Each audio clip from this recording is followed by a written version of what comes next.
Hello everyone, Topsy here. Last time on our journey learning to play Yu-Gi-Oh, we went ahead and started addressing the special summon. For today's video, we're gonna go ahead and expand on that by covering one of its variants, the fusion summon. But with introductions out of the way, let's get started. Fusions, a mechanic that's been in the game from the very beginning, making its debut all the way back in the ever so iconic main set, LOB. This makes fusions the oldest special summoning mechanic in all of Yu-Gi-Oh!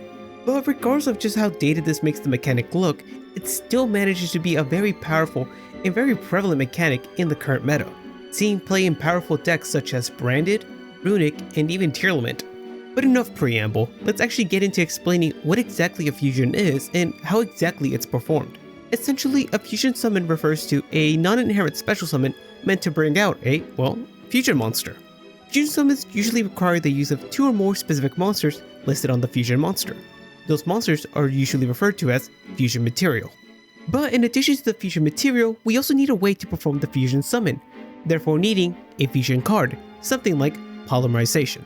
And that's all there really is to, the fusion summon. That's the easy part, however. The hard part actually comes in whenever you have to learn all the interactions that deal with fusion summoning and all the weird rulings that accompany it. And that's going to be the main focus of the rest of the video.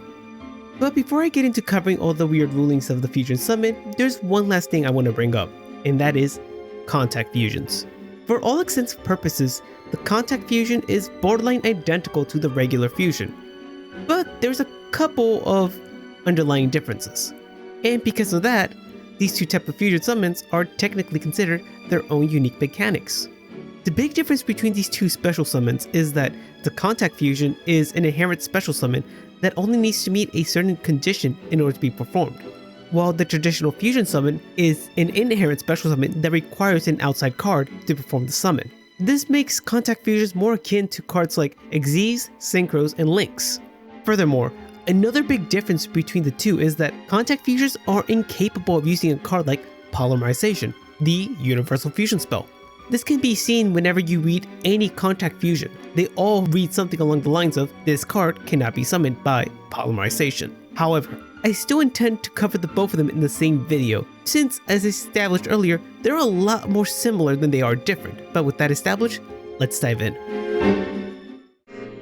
Part 1. Proper fusion targets. What does a proper fusion target even mean? This is meant to refer to a couple of things. The first being the most obvious. Are you using the appropriate materials mentioned on the card? And secondly, are you using those targets from the appropriate location? We won't spend too much on the former, since it's fairly self-explanatory, but let's begin. Every fusion monster lists specific materials that are required for their summon. The materials needed can be hyper-specific like Cyber End Dragon, which needs 3 specific copies of Cyber Dragon to conduct the summon, or can be unbelievably generic like Guardian Chimera that only needs any 3 monsters with different names as its material. As we can see, the materials needed for a fusion summon can vary a ton. Now let's move on to the other idea, appropriate target locations and positioning. Typically when fusion summoning, you'll most of the time be using face-up monsters on your field and or cards in hand. Interesting enough, face-down monsters on your side of the field are considered appropriate targets as well. This is a unique trait shared among regular fusions, contact fusions, and rituals. However, this only applies to monsters on your side of the field, and not monsters on your opponent's side of the field. Plenty of cards exist that allow the use of monsters that your opponent controls to perform a fusion summon. Cards that do this are cards such as Super Polymerization or Chimera Tech Mega Fleet Dragon. These cards are only able to use face-up monster your opponent controls and not their face-down monsters. But why? Let's explore that idea.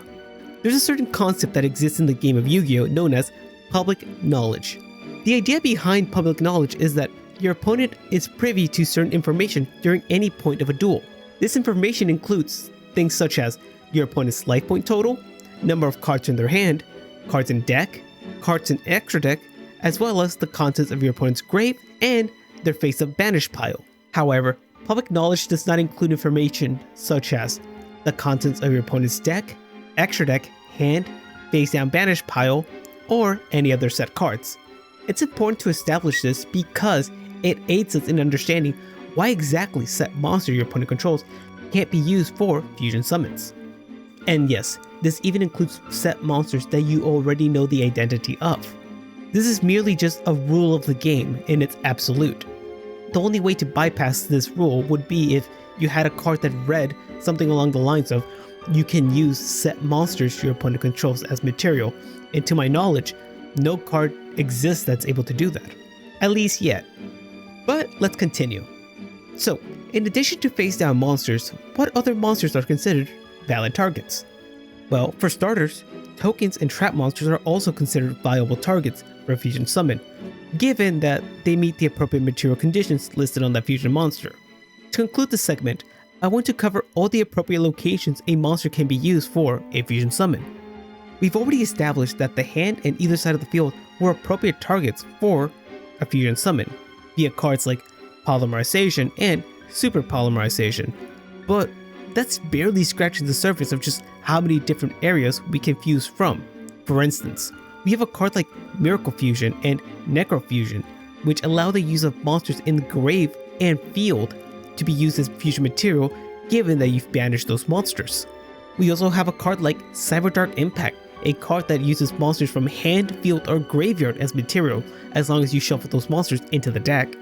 There's also Parallel World Fusion, which allows the use of monsters that are banished as material as long as they get shuffled back into the deck. We have Brilliant Fusion, Destiny Fusion, cards that use monsters in deck as material. If that wasn't enough, we also have cards like Odd Eyes Fusion and Pendulum Fusion, cards that allow the use of face-up monsters in the extra deck as well as monsters in the Pendulum zones for fusion materials.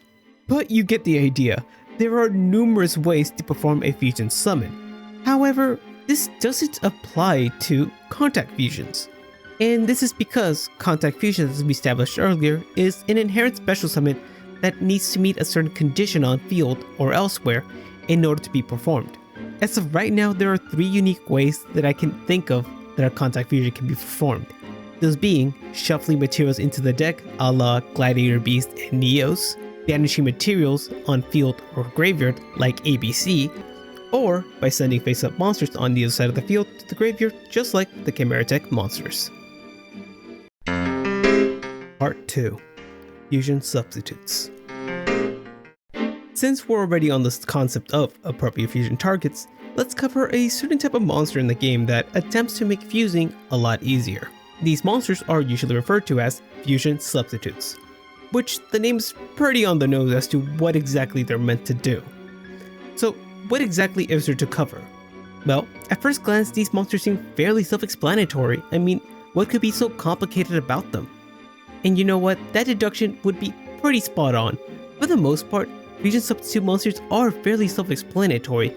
However, there's a couple of things about them that aren't as obvious.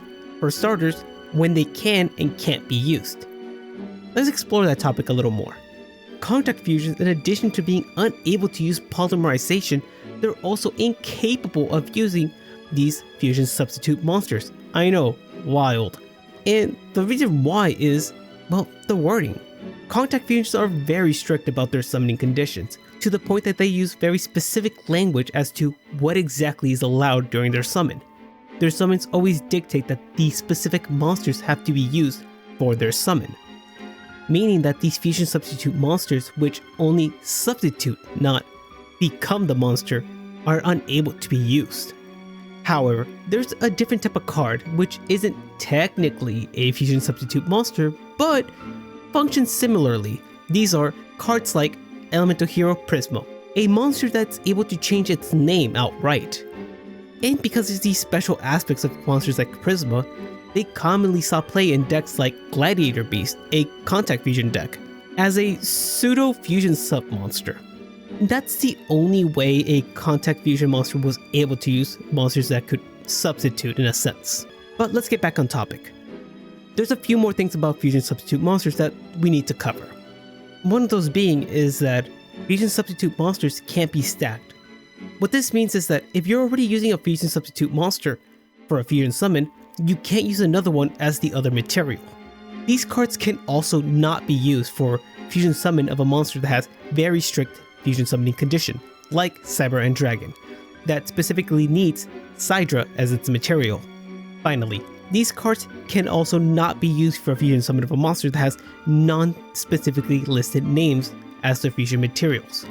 Example of this would be Elemental Hero Absolute Zero, that needs an E-Hero monster, non-specified, and a Water monster, non-specified. However, a fusion monster that has both specifically named and unnamed materials would be able to use a fusion substitute monster.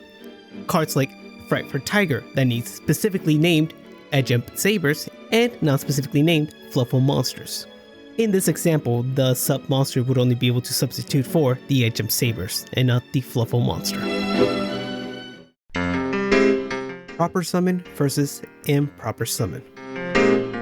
As we've been going through the video, we've learned numerous ways to fusion summon, and every single last one we've covered so far has been a proper fusion summon. However, there's tons of cards in the game that allow a player to essentially cheat out a monster from the extra deck. But in addition to that, we also have cards that perform what I'll be dubbing as a pseudo fusion summon, which means that they are able to cheat out a monster out of the extra deck, but it's still considered a proper fusion summon.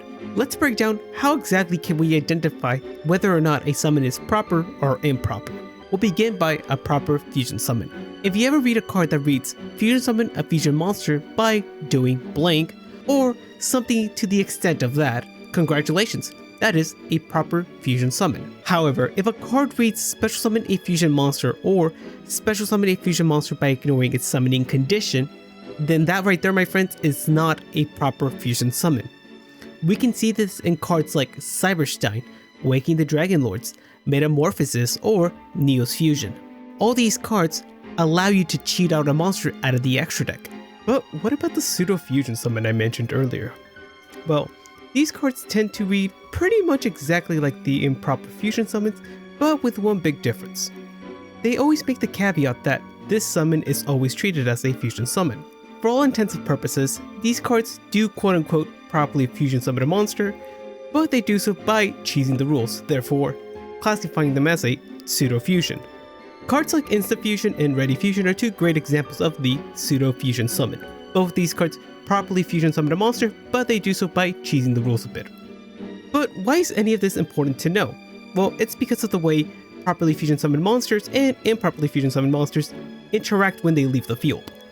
A properly fusion summoned monster will always be able to be revived once they leave the field by either being banished or sent to the graveyard, given that you have the appropriate card to do so. However, a card that's not been properly fusion summoned isn't able to do so, unless they get properly summoned later on in the duel. And same rules apply to the pseudo fusion summon as well. Since they technically fusion summon the card, those cards are able to be revived properly just like the proper fusion summon. And because of this little interaction, I figured that was important to bring up. And that's the end of the video. I hope you guys learned something new or at least understand the topic a little bit more. And if you did, I'd really appreciate it if you leave a like and subscribe. But if not, let me know in the comments below. Is there something I missed, or would you like me to cover something a little more in depth in a future video? But with that, I've been Topsy. Thank you so much for stopping by and have a wonderful day. Bye guys.